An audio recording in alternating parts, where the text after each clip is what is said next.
Assalamualaikum warahmatullahi wabarakatuh. Bertemu lagi dengan Bapak di mata pelajaran bimbingan konseling untuk kelas 12. Mudah-mudahan pertemuan kita di video pembelajaran ini diberkahi oleh Allah Subhanahu wa taala dan selalu dilimpahkan kemudahan di dalam memahami ilmu serta diberi semangat dan motivasi untuk belajar terus-menerus meskipun di dalam kondisi yang terbatas seperti ini.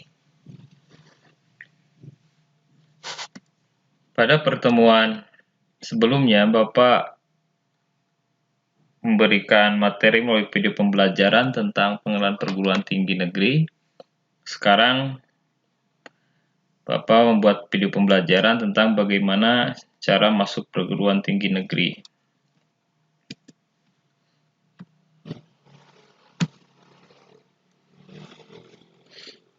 Cara masuk perguruan tinggi negeri atau disingkat PTN ini mengalami metamorfosis dari tahun 70-an sampai 2018 kemarin,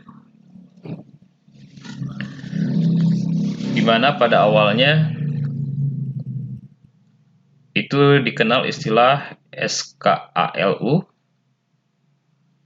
tahun 1976 sampai 1979, kemudian berubah menjadi SKSU, berubah lagi menjadi SIPENMARU, UMPTN, SPMB,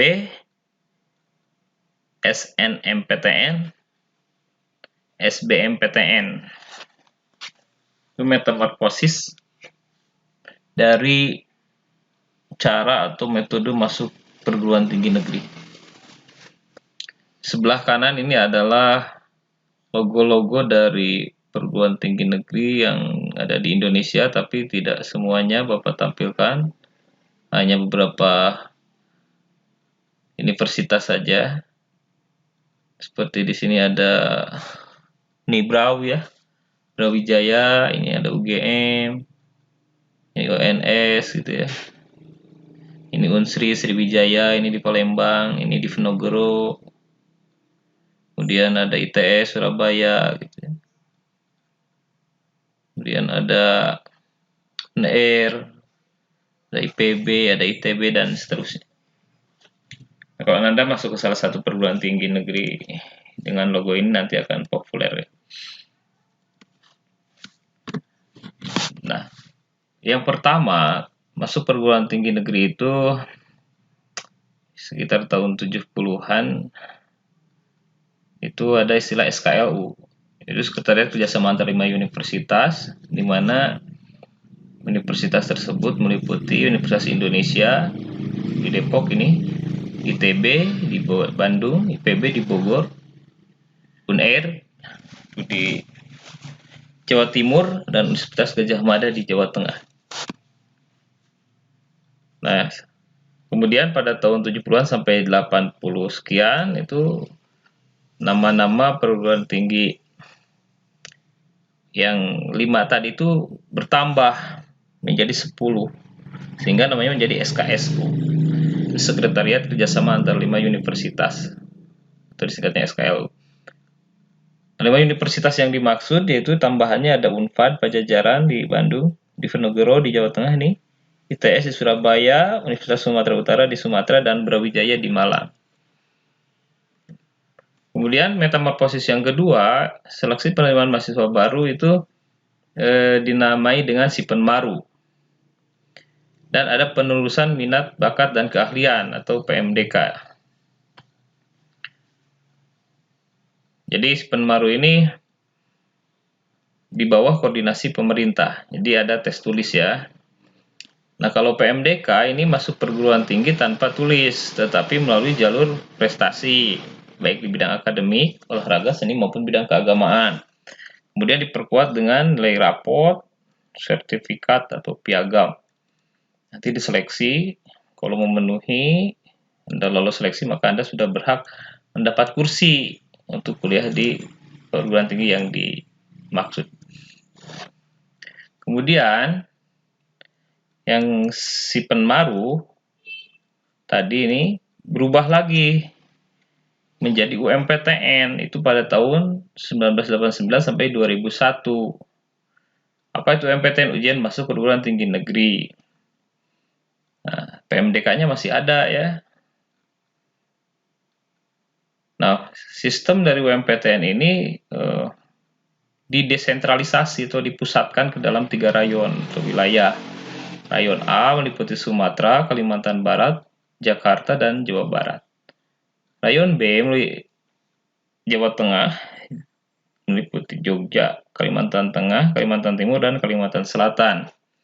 Sedangkan untuk rayon C adalah Jawa Timur, Bali, Nusa Tenggara, Sulawesi, Maluku, dan Papua.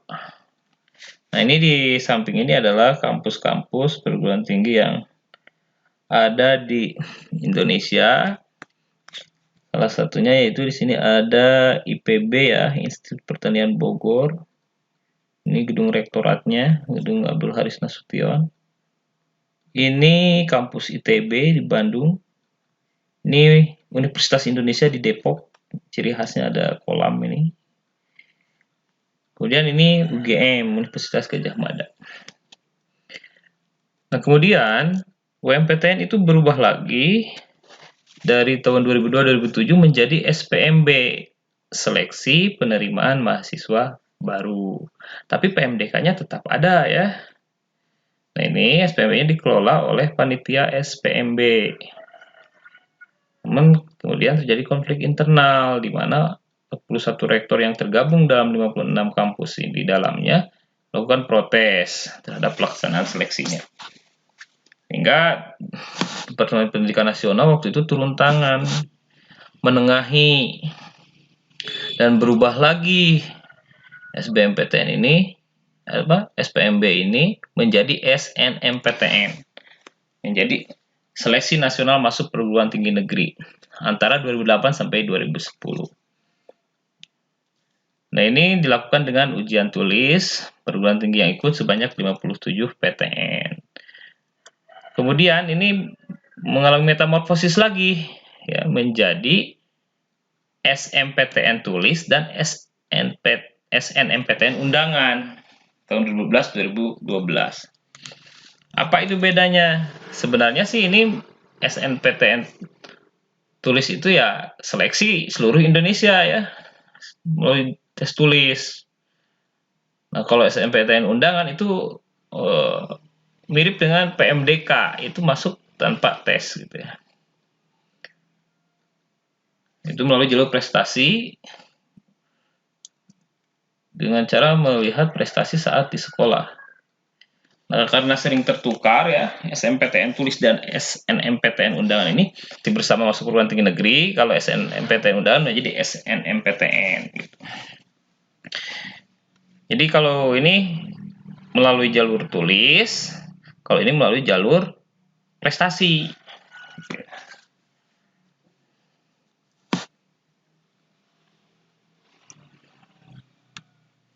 Nah, ini untuk SNMPTN dan SBMPTN itu ada proporsinya. Nah, mulai tahun ini juga diadakan jalur mandiri ya. Apa itu jalur mandiri nanti dijelaskan. SNMPTN ini kuotanya 50%. Sementara untuk SBMPTN itu 30%, jalur mandiri 20%. Jumlah PTN itu kisaran antara 61 sampai 64 PTN yang ikut. Kemudian pada tahun 2016, proporsi jumlah perguruan tinggi negeri yang ikut itu sebanyak 78. Proporsi penerimaannya SNMPTN 40%, SBMPTN 30%, jalur mandiri 30%. Maaf ya, itu bukan 300 itu. 30%.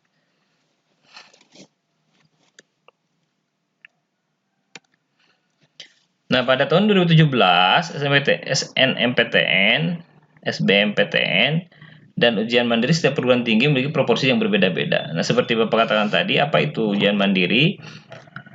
Kalau ujian mandiri itu ujian yang dilaksanakan secara mandiri oleh kampus yang bersangkutan. Misalkan begini ya, Nanda itu mau masuk ke sebuah perguruan tinggi negeri, tanpa tes misalkan ya. Nah, itu harus mengambil jalur SNMPTN. Ternyata tidak lolos. Nah, Nanda bisa mengambil jalur SBMPTN. Harus bayar ya, harus bayar untuk pendaftaran. Jadi boleh ambil program IPA, IPS atau IPC. Ujiannya kalau IPA ya matematika ya, fisika, kimia, biologi ya. Kalau IPS itu yang ciri khas IPS-nya. Tapi kalau ngambil IPC atau campuran berarti ada IPS-nya, ada IPA-nya gitu. Nah, kalau SBMPTN nggak masuk, nah itu bisa melalui jalur ujian mandiri. Ujian mandiri ini biasanya diadakan di akhir ya, setelah SNMPTN, SBMPTN itu baru ujian mandiri. Itu proporsinya beda-beda tiap kampus, karena setiap kampus punya ujiannya masing-masing, ujiannya mandiri. Seperti UI ya, ini yang kuning itu SNMPTN 30, tapi di UI tidak mengadakan seleksi bersama. UI melaksanakannya ujian mandiri saja. Unpad juga sama ya, ITB jadi tidak ada seleksi bersama. Jadi seleksi bersama seluruh universitas yang bisa enggak, tapi mereka melakukan tes secara mandiri. Nah, kalau yang contoh lain UPI, kalau UPI itu SNPTN-nya 30%, proporsinya ini untuk melalui jalur prestasi ya. SBMPTN melalui tes bersamanya 40%, ujian mandirinya 30%. Tapi terkadang ujian mandiri juga ini datanya atau kriterianya, nilainya biasanya ngambil juga dari SBMPTN. Sudah jelas ya sekarang apa itu bedanya SNPTN, SBMPTN, dan ujian mandiri. Nah, ini secara detailnya. Kalau SNPTN itu daftar ke panitia SNPTN oleh sekolah, seleksi raport, prestasi, akademis, akreditasi sekolah, berlaku hanya untuk yang lulus di tahun itu.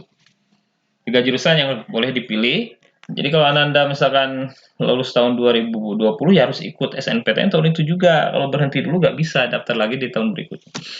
Nggak bisa, jadi harus langsung. Nah, kalau SBMPTN ini seleksi bersama, itu tadi seperti Bapak katakan ada IPA, ada IPS, ada IPC. Ini ciri khasnya. Kalau ini boleh ngambil dua jurusan yang dipilih. Misalkan Anda itu dari jurusan IPA, pas mau tes itu di pilihan itu mau ngambil biologi sama kimia saja misalkan. Nanti kan ketika masuk pasti salah satunya gitu, atau tidak masuk dua-duanya. Kemudian kalau IPS ya sama dua, mau ngambil geografi atau ekonomi misalkan. Nah, kalau IPC bisa ngambil 3 mata pelajaran pilihan, jurusan ya, 3 jurusan pilihan. Tapi yang diteskannya semua dari IP-nya ada, dari IPS-nya juga ada. Nah, kalau UM ini yang tadi Bapak jelaskan di atas. Jadi ini ujian mandiri yang dilaksanakan oleh masing-masing perguruan tinggi. Namanya beda-beda, seperti ada SIMAK UI, UTUL UGM, ujian tulis UGM, USM Unsri gitu. Materi ujiannya berbeda-beda tergantung PTN-nya. Ada juga yang tidak tes tapi melihat nilai SBMPTN. Jadi nilai melihat dari sini. Contohnya UNAIR. Jadi melihat dari hasil SBMPTN Ananda semua. Nah, barangkali itu yang dapat Bapak sampaikan tentang bagaimana cara masuk perguruan tinggi negeri. Mudah-mudahan ada manfaatnya. Nanti pertemuan berikutnya insya Allah kita akan membahas tentang bagaimana sistem perkuliahan, atau kita membahas tentang perguruan tinggi swastanya dulu gitu ya. Terima kasih. Wabillahi taufiq wal hidayah. Wassalamualaikum warahmatullahi wabarakatuh.